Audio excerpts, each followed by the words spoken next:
What is up, everybody? Your boy Robbie Dag. I am back again for another episode with the Dreamer Society. We are united, and we are here on Twitch. But right now, I wanted to do a quick video. This is a request I've gotten from a few people. They just wanted to know some strats, some Ultima weapon strats. This will be a different kind of video from ones I usually do, just because we're just gonna talk in this one. The chat is popping, so if I miss anything, they're gonna make sure that, you know, I don't miss anything, basically, is what's going on here. So let's get up in here. Welcome everybody to another episode of Mobius Final Fantasy. I'll be your humble host on this episode, on this adventure. Let's look. I want to talk about the roles that we're gonna be seeing in Ultima Weapon, guys. Ultima freaking Weapon. Super hard fight. I wanna give you guys all the knowledge that I know right now to help you get through the fight. Let's talk about decks. Let's talk about what kind of decks and what kind of jobs you're gonna want to see. Unfortunately, right now, guys, the decks and the jobs are very specific for this fight. There's basically either two kinds of parties you're gonna find for this fight. Well, there is three.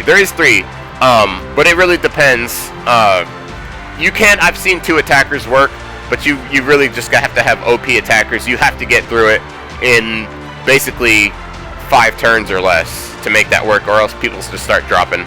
But let's talk about this really quick. The 2-tank meta is one of the safest routes to go, and it's probably what was more intended for us to do, just because I feel like Final Fantasy 14, there's always 2 tanks, so that's kind of what I think about that. But this is the Heretical Knight. As you can see, I got nothing on it. I got no panels, guys. So this is just going to be examples. I just want to show you guys what the best possible stuff. What some of the best possible stuff to see in your deck is. So right now, you're going to see I'm using a taunt. If you're using the 2-tank method, the taunt, you may be able to sneak in another card and not a taunt card in there. It's always nice to have a taunt, you guys. It's just going to keep your attackers alive. The people who are going to be dying the most are attackers. And before I even forget to talk about breakers, I'm sorry, breakers, there's just not a place for you in this battle, and I apologize. But I'm using Weaken. This is going to reduce the target's... Basically, it's going to reduce damage. This is another way to reduce damage that you're going to take from the event boss. This is probably the most important thing that you want to bring as a heretic. You're probably the only one who has access to this card. This is Weaken. This is going to double the damage that the enemy takes to the opposite element. So this is a beautiful thing. If you haven't started leveling this card up, you really should, no matter what role you play, no matter what job you play, because this card is just awesome. And we don't have Weaken plus anything yet, so right now this is just your best bet. This is what is going to make the battle, this is what is going to make the HP bar move. So, you know, you would want to basically use this right off rip in the battle, either the first or second turn, guys. You don't want to waste time with this at all. You need to have this. You need to have this on Ultima as much as you possibly can. So watch those buffs.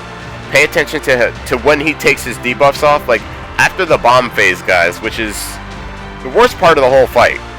After that bomb phase, make sure you're not throwing a bunch of buffs at him. Make sure your attacker's not going too crazy, because he takes off all his buffs after bomb phase, and the turn after bomb phase is when you can replace these buffs. So because you're putting on these buffs, and because your tank, because Ultima Weapon he can take off the buffs like right away almost. Some of the buffs don't last more than 1 turn. So you're going to want to actually go before your attacker. And lay all these buffs out as much as you possibly can. Weaken especially. Beautiful stuff. The other card you see me bringing, and this one's a rare one, you may not have this. If you don't have this, guys, bring Flora. Go ahead and bring Flora. She's awesome. She's the other version. She's the non-AoE version of this card, but you can 5-star. And this is Moogle Unguarda. This is going to give Unguard to every single opponent. This actually, I love this. I love the Moogle Unguard, guys, because this is going to work on the bomb phase. So that will help a lot, basically. So that's kind of the Heretic. Debot says he likes to see that he likes the second turn. The second turn, it really depends a lot on who's with you as an attacker. There are some, if you have the Odin, we'll get into it. We'll talk about it a little more. So let's slide it over before I get lost. This is basically the healer deck that I've been using for this fight, and there are so many different healer decks that you can use for this. There's a lot of different healer decks that you guys can use for this fight, guys. But what I'm going with here, oh, I didn't talk about weapons really quick. If you've got it, Masamune X for your paladins, for any of your tanks, if you've got it, that life draw plus 30, guys, you have to heal. You on the third turn of the fight, if you're a tank, look at everybody's HP, look at your healer and see if they even have a heal. Some healers aren't going to have a heal for the third after the first 2 turns, guys. You need to be on those heals. It's not a joke. If you miss up a heal, your party's going to wipe, and your healer cannot heal the whole fight by themselves. Especially since your healers aren't going to be bringing heals, they're going to be bringing buffs. That's exactly what we're looking at here. So we got the Garuda, Final Fantasy, 15, 14, which is going to add Quicken. It increases attack power, and it's going to give you Cleave. This is really, really nice to use right before the bomb phase, guys, because it will basically give everybody Cleave, and then you're going to be hitting everything. So that's actually really good to have. You need to have Knights of the Round. Don't not bring this, please. And then I'm using Cindy for the... Oh, big thing here, guys. These 2 cards don't remove... One of the things you have to do as a healer is remove the buff, the debuff, the laser debuff. So this card will actually remove the laser debuff using its Asuna. So that's actually really good to have. Plus it's going to give you the haste and barrier. And I usually use this first turn, guys, just to give the defense up and give it a little bit of extra haste. And then I usually go with this, Knights of the Round. So let me order this for you guys. I usually go with Cindy first, and then I'll do Knights of the Round. And then depending on where you are in the fight, I like to save Cindy for last. I like to save her for the bomb phase, no matter what, just no matter what. And I like to use this right before the bomb phase. So if you could use one of these each turn, you would use Cindy, then Knights of the Round, then Garuda, then Luna. And that's how you would get that done. What I'm using for a weapon, and there's multiple options here, guys. What I like is the Sephiric Rod. I don't have it leveled up or anything. The only reason I'm using it is for the life draw plus 20. And it's okay. It is a good option. The other good option is the Astral Wand X, because it gives you prismatic draw, and it's going to increase the heck out of your stats, just making everything do better, basically. It's just going to give you more defense. So I kind of tend to use the Astral Wand X, although it depends. It just depends how your luck is with the prismatic orbs. Sometimes you're going to be driving a lot as a healer this fight just to make room for orbs. That's why I like the life draw plus 20, just because it's going to give you straight up more life orbs. Plus, one of the other abilities to the Cindy card is going to give you life draw plus 15. Very nice to have. If you didn't have Cindy, you're going to want to bring like Mighty Guard or whatever, or Hell's Gate. You're going to want to bring something else for sure. You need some kind of barrier. You don't want to be going into this fight without a barrier. Let's see. Okay, that's pretty much it for healer. And then we can talk about some attackers here. I got multiple. Oh, hold on. Let's talk about paladin just in case. Hold on. Before we leave healer, there is the 2 healer meta, you guys. And what you're gonna see is you're basically gonna see walls. You're gonna see a ton of walls. You're gonna see at least 3 walls, probably, for the 2 healer meta. That's the best way to make that work. 1 healer basically is gonna be focused on walls, and I've seen this setup before, guys. I've seen this one before, and this one actually works really well. You know, if you've got all these cards leveled up to max, then this works really well. So in the two healer meta, you guys don't want to have the same cards. You want to have a few walls. You want to have at least 3 walls, I've noticed, to split in between the party. Because you don't have another tank, you're going to be taking a lot of extra damage. The reason why Luna is the most superior wall, guys, is because it gives resistance to all elements. It gives you the wall, and then it gives you snipe.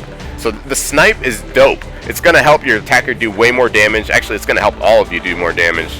So that's kind of why I mostly stick with. I like this setup a lot for the 2 healers, the 2 healer meta. But you'll also see some creative stuff. Like you may see.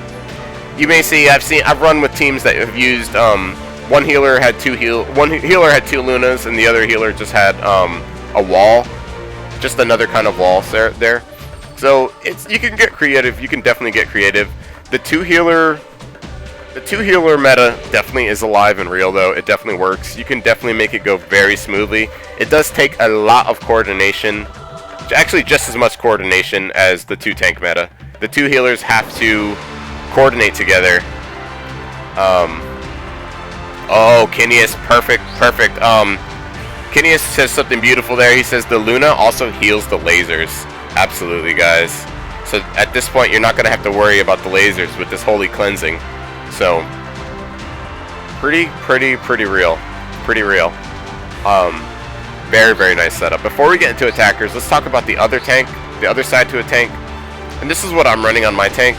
And the tanks can kind of be the more debuffs you've got, guys, the better your team's gonna do. So I've got the Masamune X here. That life draw plus 30 is what I would be using on all my paladins. And then what I'm using here is this card, what came during an event. If you've got it, you got it. If you don't, you don't. This game is all about using the best cards that you possibly have. So what I'm doing is just doing just that. But here, what I'm using this for is to give on guard. And a lot of times your healer, I've noticed a lot of times your tank, your heretic may not bring on guard. He may have something else. So both, I wanted to put this here because you have both options. Both tanks can bring on guard. It's not impossible. And this is also an AoE. This is going to hit everybody, do on guard on everybody. So that's a beautiful thing. This is Debrave. This is going to reduce the damage that those attacks that Ultima does are going to do to you. And then, hold on, let's slide it over. This is the barrier. And you can stack Debrave, Barrier, on guard. You want all the debuffs going on to Ultima basically in the first and second turns, guys. That way your attacker is going to be going after you after you put these debuffs on, and you are going to wreck things. That is going to allow your attacker to feel like a boss, and he's going to need it. There is so much pressure. I feel like the reason I wanted to talk about attackers last is because all the pressure is on attackers, honestly. So the other card I'm using, and this is where you would want. One of the best things you can bring, guys, is the light taunt card, which, do I even have it? No, I don't even have it in the deck yet, because it's just so low level. But Jupitera, guys. Jupitera is a light taunt. Probably the best taunt. It's the best taunt for this fight, just because it's gonna. Everything Ultima does is light damage, basically. Besides the plumes that actually end up on the floor that you're going to be driving. That's another very important thing. As a tank, you watch those little balls on the floor closely, and whatever color that is, you need to drive it. That's why the 2 tank meta is so real, because if you've only got the paladin in the party, you're not going to be able to drive against the wind. So you're going to be taking full wind damage, which is not something you want to do. What I'm using here in my last slot, since I don't have that card leveled up, is I'm using Ixion. And what Ixion does is lower crit resist. Awesome. It goes hand in hand. It's another debuff. Goes hand in hand with all the other, buffs and debuffs that we're doing. So that's going to work out really, really well. Let's talk about some attackers. I want to talk about some attackers for sure. I want to show you guys this deck. This was this is basically just a carry deck, and there's a reason why I'm not using it. Because I'm not, as you can see, my levels are pretty normal, guys. My levels are actually pretty normal. To do well in this fight, guys, you want to be close to the 280s. You want to be maxed out. You want to have the best possible cards. I'm not showing the best examples of that right now, of course. But one of the most reliable decks that I've run with, guys, is this one. And this is a deck that you could form pretty easily. All it takes is the light poo-poo. The reason why I'm using the light poo-poo, guys, you're like, why? What are you doing with this pew-pew? What are you doing, Robbie Dagger? You guys, resist light plus 25%. For a job that doesn't resist any kind of light, this is going to rock. This is going to rock for you. You're going to stay alive almost as much as everybody else does. So that is actually pretty great to bring. Now this, if you've got the Odin Final Fantasy XIV card, this is a replacement for Dark Force. Now if you don't have the Odin card, just throw Dark Force in there, which is Afnak. As you can see, I'm working on it. He doesn't have the last two slots unlocked because I basically got the Odin card. And the Odin card basically does the same thing. It will refill your orbs on the same turn, so it's pretty damn great. It's a pretty nice card to have. What this does, guys, is this allows you to keep attacking every single turn. Every single turn, you're going to be able to do some damage, so that's actually pretty good. You want to pay attention though, because like I said, you don't want to be going, as an attacker, you need to go after the tanks. You're going to be going last. You're either going to be going last or you're going to be going third. The reason why is because you need the healer's buffs and you need the tank's debuffs on your opponent to do any kind of damage. Otherwise, you're going to be basically messing up and causing death. That's why I say there's a lot of pressure on you. You have to time these attacks really, really well. This is simply Kujata. This is Dark Shift. And yes, you want Dark Shift. The meta is shifting, guys. This fight has shown us the meta is shifting to Dark Shift. There's been a lot of questions. Do you want Dark Shift or do you want Dark Force? Guys, the answer is both. You want both. Eventually you're gonna want both on every single setup. You're gonna want Dark Shift and Dark Force. If you run attacker and you take it seriously, it's time to start leveling these up, guys. Dark Shift, of course, 2 hearts. It's gonna turn all your orbs into dark.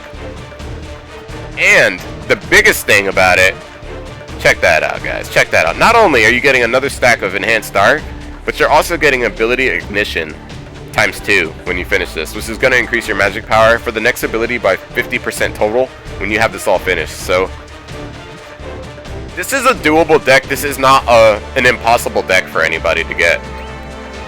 The other thing I'm using, and I have had really good experience with this job, guys, and just using Dark Sphere, and this is the Anima Sicarius weapon for mages. This is 5-star, fully maxed out. It's gonna have almost 1,000 attack power on it. So these cards, guys, are actually pretty impressive. I got Job Change Recast on here to give me extra turns at the beginning of the fight. So that is actually pretty damn good too. What that's gonna do is allow you to drive off all those garbage orbs that you won't be needing for that fight. So super good to have. Very, very nice. Very, very strong. This is actually going to be one of the strongest things that us mages have for right now. I find that with Occultist, as you can see, level 268, I find that with Occultist and using this setup, I do better than you trying to use this setup. With a Supreme card, Royal Arms. The reason why, guys, just to admit it, the reason why this deck, this quote-unquote carry deck doesn't work, and even if I switch this to, say I switch this back to Soldier First Class, which I would do. I wouldn't run that job at that level. Berserker, I'm gonna die. You have no defense, or you have less defense, and no light resistance. That's an important thing. Soldier first class, the reason why you're seeing a lot of them is they have that light resistance. That light resistance is actually really important for this fight. There's a reason why I'm not using this. Not only is this card, you know, not 100% leveled up and stuff, it actually doesn't, I've been dying using this setup in comparison to this setup. So, what I would do, the reason why I'm dying is because of the light resist, guys. That's why I'm dying. That's what I wanted to say. So it doesn't matter that I have all these Supreme cards in this deck, you guys. This is the crazy thing. This doesn't matter. This doesn't matter. This has gotten me killed more times than I would like to admit in a battle with Ultima Weapon.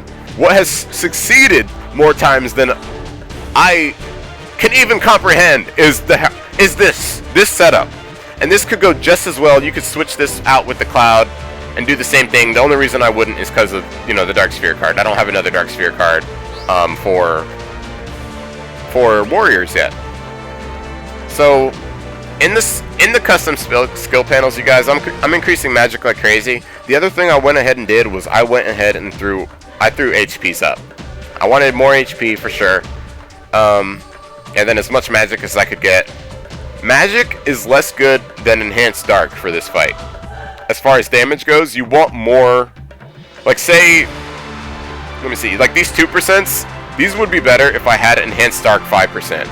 That is going to do way more damage. Way more damage than giving you 2% more magic. I want you guys to understand that. So what you want to see, a better setup for this would be Enhanced Dark. All this stuff Enhanced Dark. And then I've got some light resist, very little. This is just the best that I had. A little bit of light resist just to help survive. The HP is also just to help survive too. So, I think, in my opinion, the Occultist shines really strong on this job. Really strong.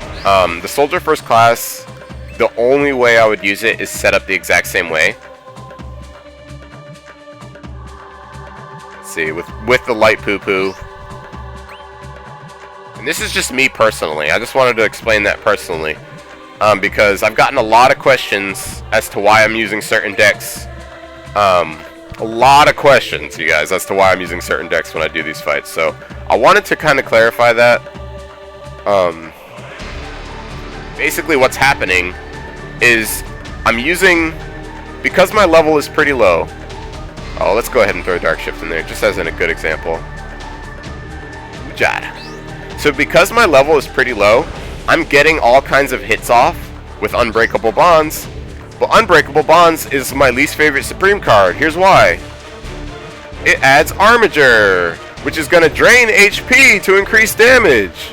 So guess what? You're killing yourself every time you use this attack. And guess what? You're going to be using this attack over and over and over again. So if you're not actually doing damage, you're just killing yourself. You're just killing yourself. That's why I don't like to use this deck anymore, guys. That's why you won't even see me trying to bring this, if I can bring this. You know what I mean? So